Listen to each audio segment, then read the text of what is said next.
अस्सलाम वालेकुम काश्तकार भरावो। ਅੱਜ ਦੀ ਵੀਡੀਓ ਵਿੱਚ ਅਸੀਂ ਗੱਲ ਕਰਾਂਗੇ ਕਿ ਲਸਣ ਨੂੰ ਕਾਸ਼ਤ ਕਰਨ ਦਾ ਬਿਹਤਰ ਤਰੀਕਾਕਾਰ ਕੀ ਹੈ। ਲਸਣ ਦੀ ਕਾਸ਼ਤ ਵਾਸਤੇ ਪਹਿਲੇ ਜ਼ਮੀਨ ਨੂੰ ਚੰਗੀ ਤਰ੍ਹਾਂ ਤਿਆਰ ਕਰ ਲਓ ਤੇ ਕਾਸ਼ਤ ਤੋਂ 1.5 ਤੋਂ 1 ਮਾਹ ਪਹਿਲੇ ਗਹਿਰਾ ਹਲ ਚਲਾ ਕੇ ਜ਼ਮੀਨ ਨੂੰ ਅੱਛੀ ਤਰ੍ਹਾਂ ਹਮਵਾਰ ਕਰ ਲਓ।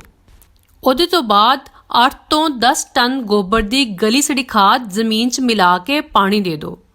ਇਹਦੇ ਨਾਲ ਕੀ ਹੋਏਗਾ ਕਿ ਫਸਲ ਦੇ ਵਿੱਚ ਜੜੀ ਬੂਟੀਆਂ ਉਗਾਉਣਗੀਆਂ ਤੇ ਇਨ੍ਹਾਂ ਜੜੀ ਬੂਟੀਆਂ ਨੂੰ ਲਸਣ ਦੀ ਕਾਸ਼ਤ ਤੋਂ ਪਹਿਲੇ ਖੇਤ 'ਚੋਂ ਕੱਢ ਦਿਓ।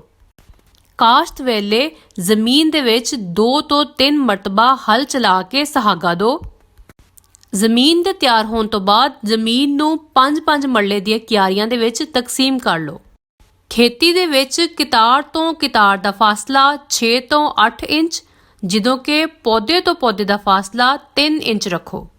ਕਾਸ਼ਤ ਵੇਲੇ ਇਸ ਗੱਲ ਦਾ ਚੰਗੀ ਤਰ੍ਹਾਂ ਖਿਆਲ ਰੱਖੋ ਕਿ ਧੁਰੀਆਂ ਨਾ ਤੇ ਬਹੁਤ ਗਹਿਰੀਆਂ ਲਾਓ ਤੇ ਨਾ ਬਹੁਤ ਉੱਪਰ ਕਾਸ਼ਤ ਕਰੋ।